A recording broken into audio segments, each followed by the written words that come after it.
Today I'm reacting to this video by Colonel Douglas Macgregor.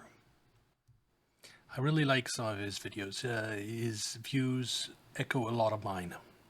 And others who are familiar with the war to this point estimate about 120,000 dead Russian soldiers. There may be some additional dead if we separate Chechens and people from the Donetsk and Luhansk. I agree with the lower assessment of Russian deaths. If there was really as high as Western media portrays, they would be catastrophic for Russia. The war would have been settled because Russia can't maintain those levels of casualties. Luhansk oblasts, you may add another 5,000-10,000 into that category. But on the whole, it's the loss ratio is for every one Russian killed, you usually had somewhere between 6 and 8 Ukrainians killed. Over the last several months. That's particularly true. If you look at the map of how things are proceeding, Russia's being very cautious. And you can get a fairly good idea of how things are going because so much of this war is actually recorded. There are the drones on both sides and before each drone strike is therefore recorded and can be released as propaganda or, just record of how each side is doing. And there are far more Russian drone strikes and footage than there is Ukrainian, and that gives you an idea of who's winning the drone war.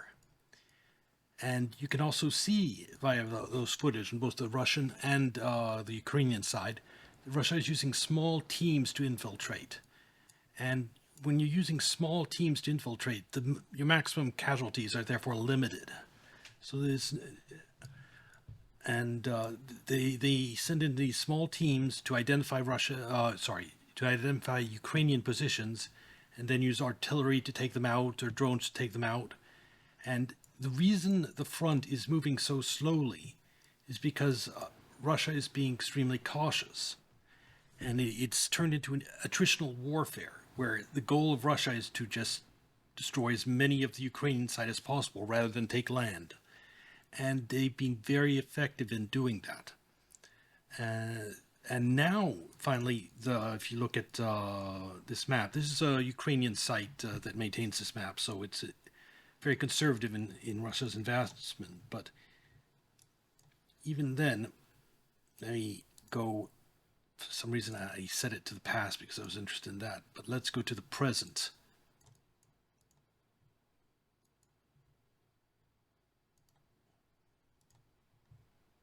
See the huge jump? That's everything Russia has taken since the start of the war. And if you zoom out and change, you can go and find this. It's Deep State map and look at it yourself. Look at that advance right here.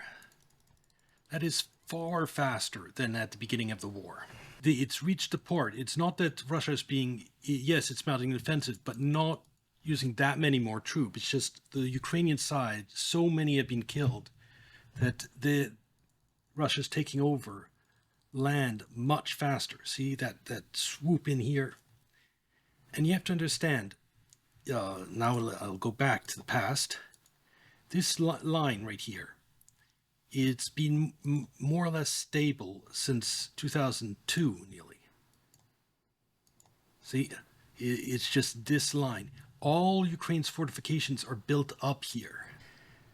All Ukrainians' defensive lines, trenches and everything, you've got tons of fortifications built here.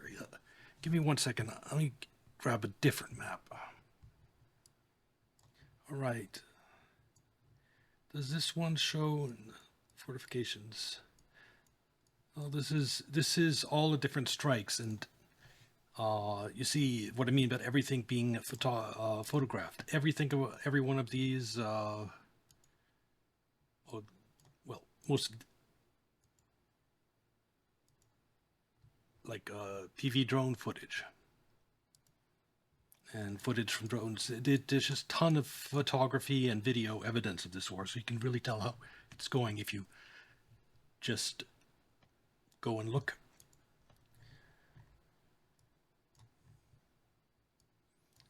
All right, great. This is the map that shows fortifications. You see all the yellow specks? Those are fortifications. See this Ukrainian line of fortification, this here, and this is all Russia's taken, but there was tons of fortification in the area. This, I mean, right here used to be a defensive Ukrainian line. Russia's taken over. And see, Russia's overrunning the defensive line this way. And these fortifications are very important to it, because they are what's taking Russia so long to get through this area. Now, notice in the rest of Ukraine, there isn't all these yellow specks. They're all in this area. Once, see right here, nothing here. So when Russia overruns these fortifications, the Ukrainians have nowhere to dig in to stop the advance further except towns themselves. And their manpower, their ability to build new fortifications is also very weak, because a lot of these fortifications, they were built years and years ago. Some of them even before the war started. And that is why they cannot be easily replaced. Once Russia gets past them, the pace of its advance overall will be faster. And on the topic of when Russia will get over them, right now there are key cities: Kupiansk, Liman, Kostianivka,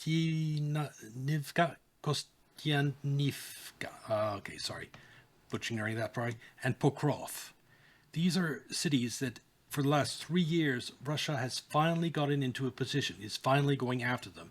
And this fall will probably take them. Pokrovsk, for example. You go on Google News and do searches for Pokrovsk. There have been Western articles saying, oh, the importance of Pokrovsk and why Ukraine cannot lose it. And it basically is because there's a huge mine right over here. And it's one of the most minerally abundant regions of Ukraine. And so its loss would really hurt. Well, this fall is when the first time Russians have gone actually into the city. And see how they've surrounded everything here? This is a cauldron in military terms, where it's surrounded on 3 sides. And they've already have, through FPV drones, they've cut off the logistics for resupply in a lot of these places. And before winter comes, I predict they're taking Pokrovsk. They're taking probably several, if not all, the main towns. And see, Kupiansk, they're also, right here is a town. They're also going in and taking the town as we speak right now. And you have to understand, there's a bunch of Ukrainian garrisons and everything over here. But right here, this is marshland. With no bridges or anything. The only way is by foot this way, and even that's difficult. So once Russia goes further and completely cuts off these roads, which they pretty much already have with drones, Ukrainians are going to have catastrophic losses in this area. And again, you see this fortifications here. And again, with going out, Liman here. Again, getting in circles. Russia is, that's what I mean about Russia's not approach is getting territory. It's preserving its manpower and weakening, creating these cauldrons so that they can take out huge chunks of Ukrainians' military as they conquer them. And every time Ukraine to stop this is launching assaults, and they are losing so much manpower. They cannot. I think that we are entering the collapse phase of the Ukrainian military. That's why Europe is talking about long-range missiles and is doing these basically, I believe, false flags in terms of drones is try to get NATO involved is because Ukraine is losing, and badly. Okay, let's go back to the video. And this happens at the end of every major war. If you go back to the Second World War, the Germans actually took most of their losses in the last 6 to 8 months of the war. That's exactly what I was getting to. About taking most of the losses. Look again at these cauldrons. Once there's, according to the Russians, they're even further this. Once this is cut off, everything in here, there's no escape for them. There's either surrender or death. And the reason this hasn't been taken so far is there are a lot of Ukrainians manning these trenches. So you're going to see either evacuation, surrender. You're going to see catastrophic losses for the Ukraine as these cauldrons get closed. Also here you have the river. You see the only land place into this is here, where once Russia is probably even via FPV drone cut off this area. So you have all these Ukrainians that are basically stuck in all these yellow spots here. And it's much of the Ukrainian military is in positions that are going to be encircled or are encircled. And right here, Kostiantynivka. Again, cauldron forming. And this one, they'll probably take the other 3 towns for this one. But Pokrov for sure is going to be taken this fall.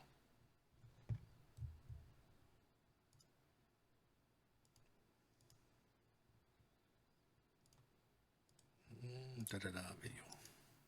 We find that hard to imagine, but that's true.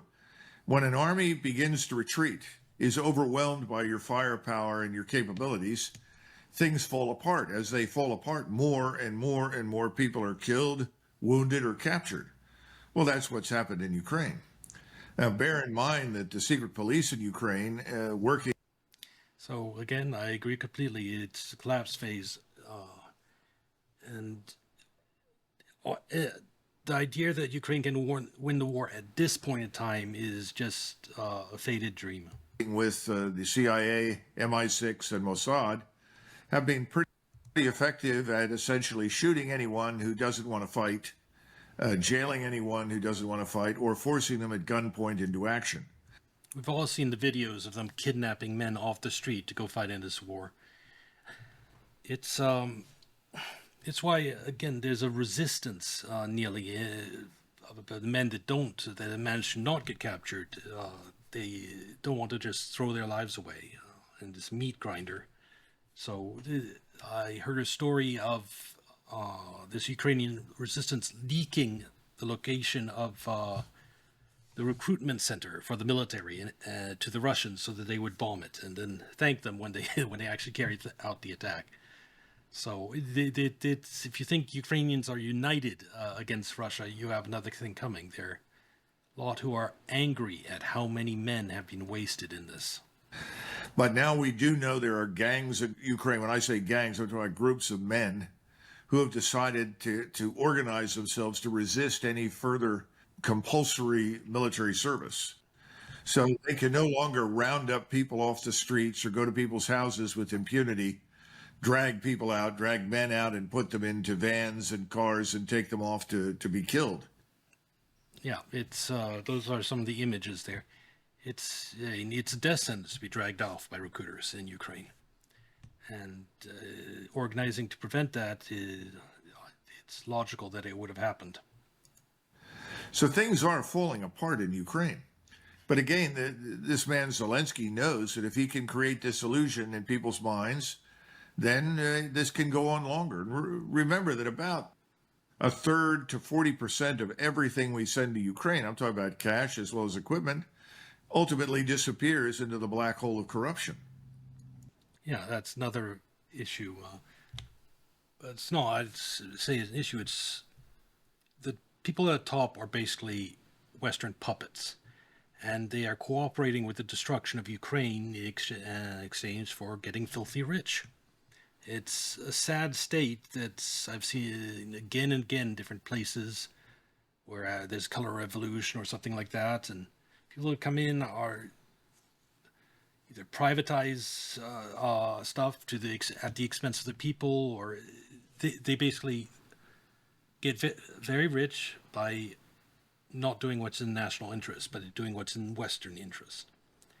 And nowhere is that more evident than Ukraine, with how the country is being destroyed. And officers in the Ukrainian army, battalion commanders and above, have all been supplemented with income based on the corrupt redistribution of American cash. Remember, we support the entire government. Nothing. That's another reason Zelensky and top people in the brass in Ukraine want this to continue, is they're getting rich off it. Another reason is Zelensky is absolutely finished in Ukraine after this is over. He loses any election guaranteed, and I'm sure that there will be people who want to try him for treason, have his life for how badly he damaged the country. I mean, think about all this. When all said and done, when you see the fallout of all this, remember, if Zelensky had just not tried to be part of NATO, all the death, all of it could have been avoided. It's crazy. Nothing would work. Nothing could go on for 24 hours without vast infusions of American cash. And we've also seen them resell large quantities of equipment. They've even resold equipment to the Russians, which is, some people shake their heads in disbelief, but it's true. We've seen people in Mexico and the drug cartels and the armed organizations there in organized crime walking around with weapons they purchased from the Ukrainians. I can believe it. Ukrainians was famously corrupt before all this happened, and it was widely known. So you send weapons there. Of course, some of them could end up anywhere. Including Javelin missiles, which is a very lethal system. I mean, you can defend against it and fight against it, but if you're on the drug cartel payroll and somebody tells you to use a Javelin missile over the border, you're in serious trouble because there's no way for you to be prepared for that. So this is a very serious situation, and it's not going to get any better in the near term. Has what's happened recently ended the threat of a possible World War III scenario coming from the Ukraine-Russia conflict, or is that still possible? I think that President Trump has failed to. I think there's still very much the risk of that, because Zelensky is trying to convince Trump to give long-range missiles to Ukraine. Imagine if China gave long-range missiles to Mexico for the purpose of shooting deep into American territory. Would we allow that? Would we? No, we'd be at war with China. And same thing here. If this does happen, and if long-range missiles are used against Russia and Moscow, whatever, I see Russia is the huge escalation. I mean, they will level Kiev and Ukrainian cities to the ground, is, I think, the immediate response. That's the ideal, tamer response, actually. The other would be directly strike back at those providing those missiles, which, that's World War III. To impose his will on his own administration as well as. So if Trump has done a lot of good, but if he gives long-range missiles to Ukraine, the new World War III and thermonuclear war he would wipe out everything he's done, all the accomplishments. He would go down as a monster, and he would rightly deserve to go down as a monster if he causes World War III. He should not be giving long-range missiles to Ukraine. As the Congress. What do I mean by that? He has not taken definitive and decisive stances. And if you don't. This guy wants Trump to just say end the support and let Ukraine fall.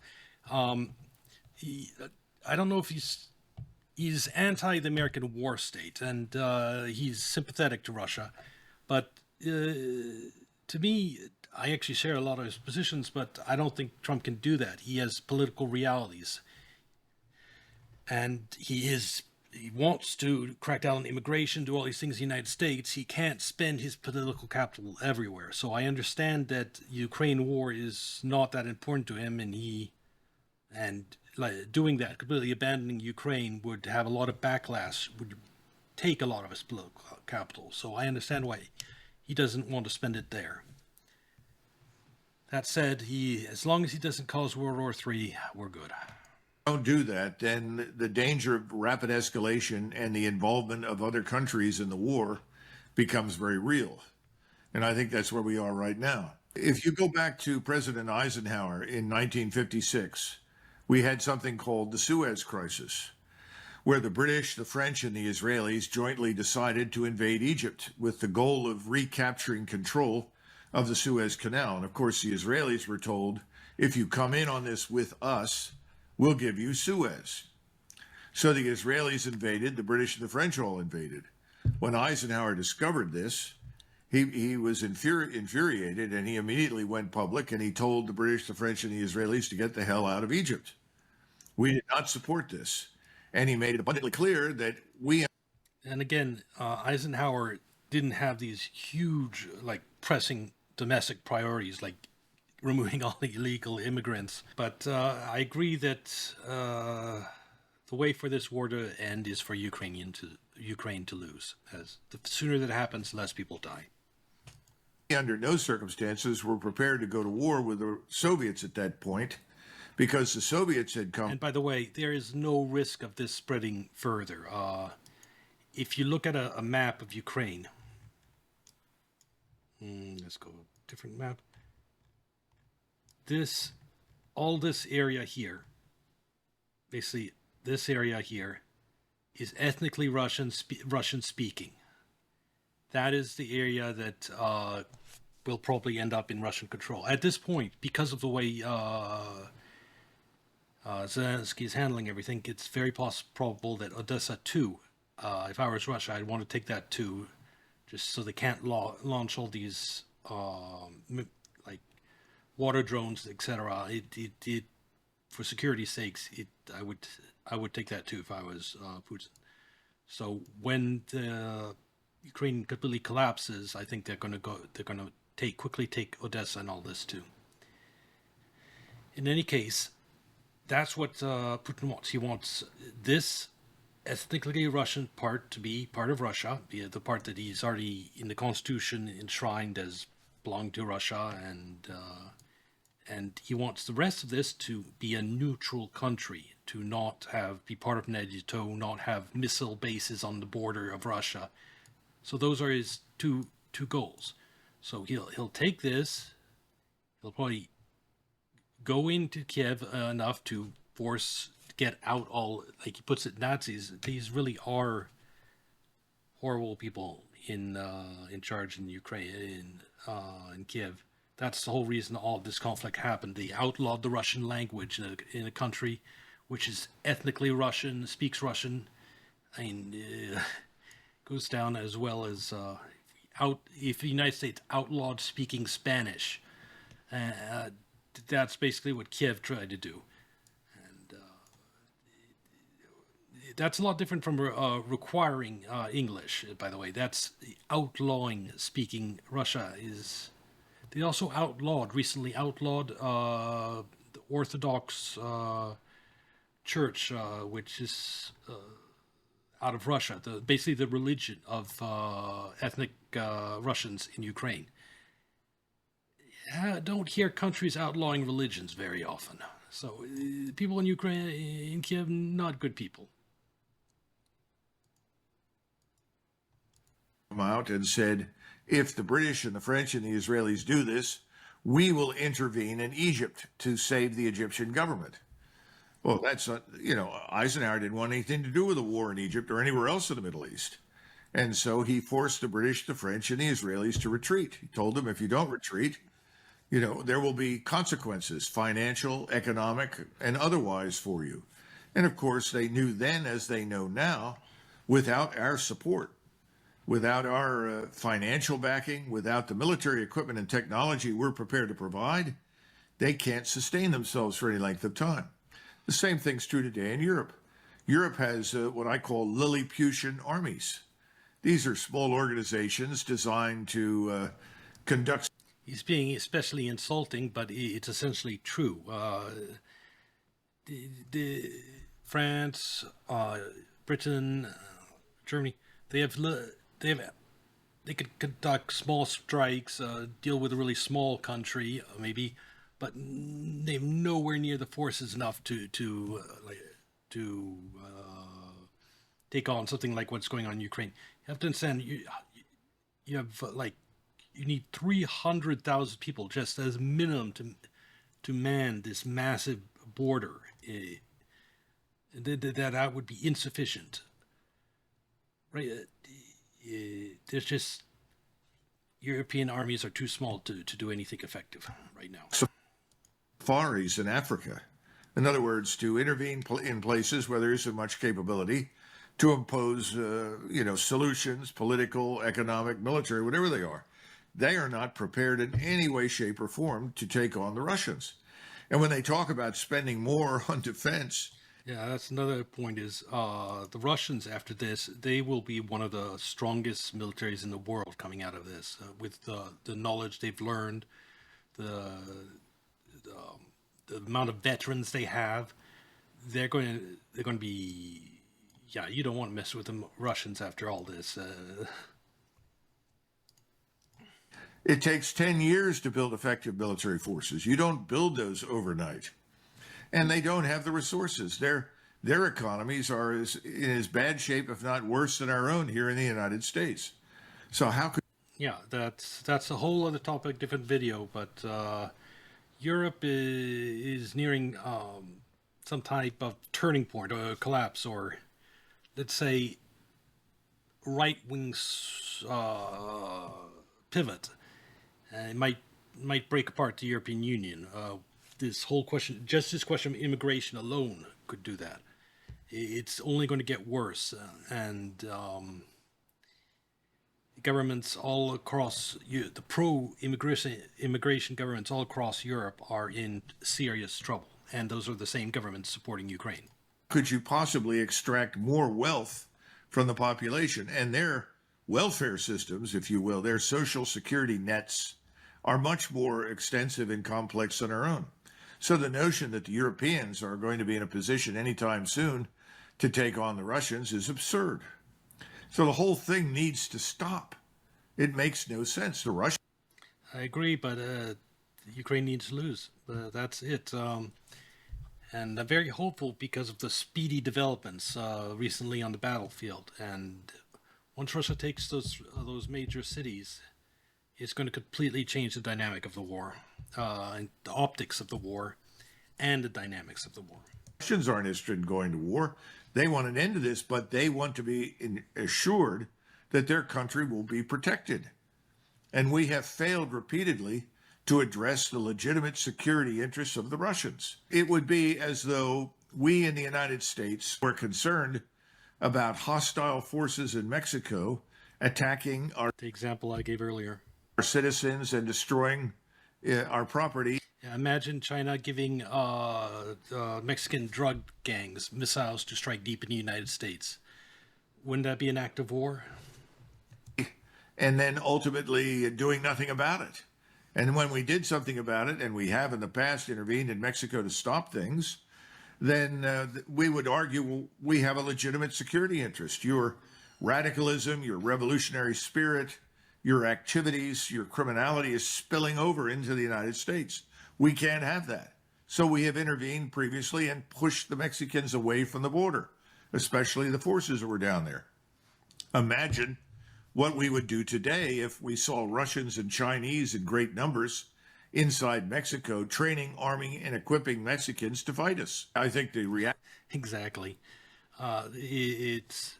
We tried to turn Ukraine into a weapon to attack Russia and arm them and create an army. That's what our purpose was with the Ukraine, and Russia wasn't about to let us finish that endeavor. And I mean, if Russia hadn't intervened, then you have Ukraine's army growing. You have missiles based on the edge of Ukraine, and there would have been an attempt to do. They would have, even though Russia has nuclear power, there's a very good chance that some false flag and some excuse they would have had Ukraine invade Russia. and they would have washed their hands of it, of course, so that Russia couldn't retaliate with nuclear weapons against us. It would have been, Russia could no way allow that to happen. Action in the United States would be far more violent and immediate than what we're seeing from the Russians. But effectively, that's the analogy. That's all for now. Remember to like and subscribe if you enjoyed the video. Also, please leave a comment if there are any topics you'd like me to cover. Or just join stream and ask me directly.